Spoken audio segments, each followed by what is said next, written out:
coming up on Chicago Bears Now. Did Ryan Poles almost sign Saquon Barkley? We're going to dive into that. Also, Caleb Williams, is his deal officially done?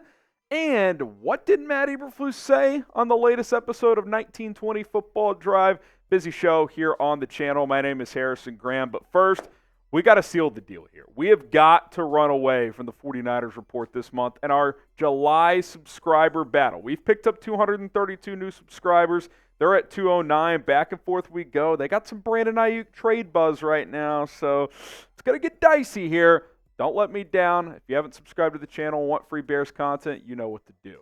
All right, were the Bears in on Saquon? If you guys have been watching the off-season Hard Knocks series around the New York Giants, which I have, it's actually been very good, better than I would have expected. Last night's episode was pretty interesting, and the Bears got brought up. Joe Shoen, the Giants GM, said this in a conversation when it comes to Saquon Barkley. Owner John Mara asked him what's the latest on Saquon, and Shoen said this. He said, "I just got a text that Chicago is driving the price up and that Philly is out on Saquon Barkley." That obviously ended up not being true. He said, "I don't know if that's true or not. I'll make a couple calls. I don't even know if that will happen."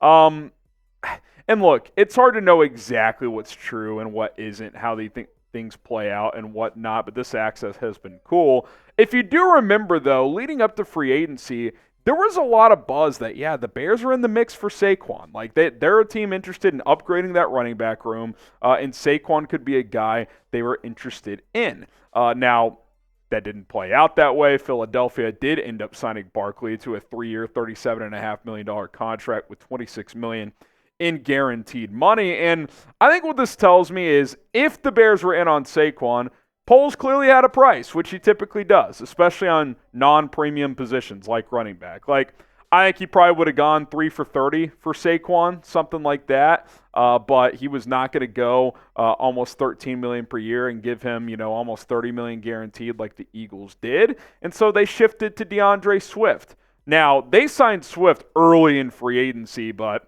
let's be honest, we know that these teams, these agents, there's whispers, there's talks. I think within the first hour, Swift was a Bear. So clearly, if the Bears were in on Barkley, they knew he went beyond their price range for what they were willing to pay a running back. So instead, Ryan Poles gave DeAndre Swift, acted swiftly, if you will, 3 years, $24.5 million, $15 million guaranteed. And nice payday for Swift. Like, it's not like, I don't think they underpaid him at all, but compared to Barkley, like, obviously a cheaper deal. Now, you compare these two guys from last year, and look, advantage Swift on paper, right? More bang for your buck in terms of yards per carry at 4.6. I think Barkley was there at 3.9 last year. Barkley was a little more productive in the receiving game, more yards per catch, obviously, more total touchdowns as well. Swift had 5 rushing, 1 receiving. Barkley had 6 rushing, 4 receiving. And look, Barkley is a better running back than Swift. Like, I'm not trying to convince you that he isn't just because Swift was more efficient last year. Swift played behind the Eagles' offensive line.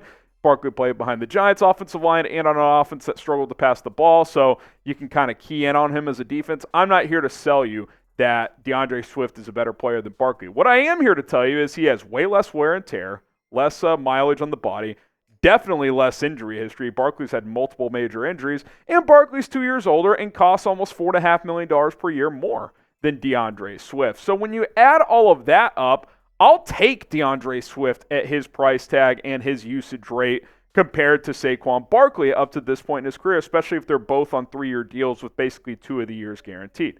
So what say you? Which situation would you have rather gone if you were the Bears? Would you rather take what you got in DeAndre Swift at 8.2-ish million per year type DS, or would you have rather paid big, gone $12.5 million per year for Saquon Barkley if you would have type SB? I think for where the Bears are in their roster construction right now and as a football team, I'll take what they did with DeAndre Swift at 8.2. Now, speaking of contracts, is the deal officially done? Well, Tom Pelissero says it is, and there was some drama this morning around the Bears and Caleb Williams' contract, yada, yada, yada. We'll kind of rehash that a little bit in a second. Mike Florio had some stuff. I put a YouTube short up on the channel if you caught that. But Pelissero in the last hour or so says now final and fully agreed to. The Bears have a deal with number 1 overall pick Caleb Williams per source. Certainly sounds official. As we're filming this episode, the Bears haven't tweeted it out, like the photo and everything, like they did with Rome Odunze, but I would expect that happen soon. Mike Florio in shambles, because if you listen to that episode or that radio hit he did on 670 The Score earlier, I'm not saying none of his reporting was accurate, but he kind of did the Florio thing where he throws his own input into it of like, yeah, Caleb should have just done this, that, and the other before the draft and, said if you don't meet this, I'll just play elsewhere. It's like, stop trying to push the narrative that this guy didn't want to play for Chicago. Like, it's just exhausting at this point. We'll kind of rehash some of that here in just a second, but get yourself a Caleb Williams jersey. He's QB1 in Chicago, and he is going to be for a long time. Chatsports.com/Caleb. The jerseys are available. Link is in the comments and in the description to click and shop today. Chatsports.com/Caleb. Go ahead and get yourself a Caleb Williams Bears jersey. And some of the things Florio said on the radio earlier today. Number 1, contract not signed yet, and I buy that. Ink may not have been on paper at the time, and as of filming this, it may not be either. Who knows? Pelissero says it's done, but and Schefter and Rappaport heavily leaned that way yesterday, so take that for what it's worth. He did say he expected him to sign soon, which it appears that's kind of the direction it went. The most interesting part of what Florio said is this third bullet point, is that Caleb's reps push for a no franchise tag clause, essentially saying once his rookie deal is out, we want it written in the language that you will not franchise tag him. The Bears did not entertain that, like they shouldn't. Now, I also don't blame Caleb and his reps for asking for that because, hey, why not? What's the worst they could say? No, which is certainly what they did. And he basically said the final language is being ironed out. So certainly sounds like those things got ironed out. Listen, I don't think any of this was ever that big of a deal. Caleb not having an agent was always going to make this a little trickier, a little longer, because you're dealing with attorneys and other people that don't do this on a daily basis. So there's probably going to be more back and forth. That's just the way it is. But Florio, again, like if you listen to some of what he said, I would encourage you to go listen to that interview on 670 The Score.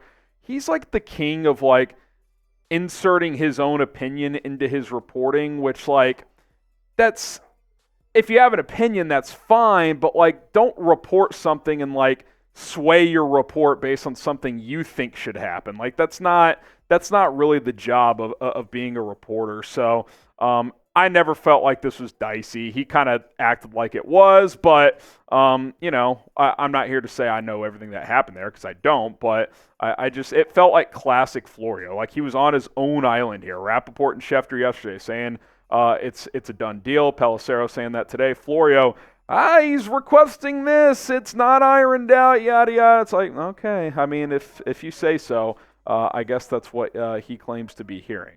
All I know is I'm ready for practices. I'm ready for training camp. I'm ready for the football side of this to really get going here. It's been a long couple of months getting to this point to where we can focus on football. Type me if you are ready for training camp to officially begin. All right, Matt Eberflus. Is the Flus thinking big? Because on the latest episode of 1920 Football Drive, Eberflus made a big statement to the team, and you guys should go to the Bears YouTube channel and check out the latest episode. But this little quote from him at OTAs. He said, at the end of this thing in February, there's going to be one of 32 teams that had a winning season. Just one. And we have everything in this room, everything, I'm telling you right now, to get that done. But it comes down to what? Preparation. That's a strong statement. And look, football's a unique sport where most teams entering a season feel like they have a shot. There's 5 or 6 teams that, like if you're Carolina, you got no shot this year. If you're Washington, but I think 10 teams think they have an awesome shot, and the next 10 or 12 probably feel like, hey, if things bounce our way and if a couple of things go the way they could go, yeah, we got a shot. Like 2/3 of the league feels like they have a shot to at least make the playoffs and make a run. And I think for the Bears, this is the first year in the Flus polls era where they can really say that. Now, I think winning the Super Bowl is a bit lofty. I'm not saying they shouldn't think big in that locker room and among that coaching staff, but not many teams go from 7-10 to winning the Super Bowl. But something else Flu said in this episode was, we made a lot of big moves. They brought in Keenan Allen. They drafted Caleb Williams and Rome Odunze. They should have lofty goals. But it's still a process. It still takes time. But again, I will say this. Year 3 of this tandem, I think this is the first year after an offseason, they look at what they got in that room and say, we got the pieces to really compete now. Last year, they were competitive, but 9, 10 wins was the best they were going to do. There's a scenario where they could top 10 wins this year. They could go 12-5, make that type of leap and be a real contender. So I'm fascinated to see how it goes, and I agree. I think for the most part they do have the pieces to at least go be a really good football team. What are your expectations for the Bears? I mean, I think most teams, again, always are thinking, let's go win the Super Bowl, but from a realistic standpoint, where are you guys at? Because me, I'm like, hey, let's go be a playoff team and go from there. Could that change in the middle of the year? If they're 8-2 going into, November or whatever, I might be like, yeah, let's go to the NFC Championship game. But let's get to the playoffs first and then let's reassess, because you haven't been in the playoffs since 2020 and you were 8-8 that year and got spanked in the first round as the 7th seed. You really haven't had a really good team since 2018. It's been a while. Go be a playoff team and let's build upon that, whether that's this year making a run or starting next year thinking big. That Super Bowl is really a possibility.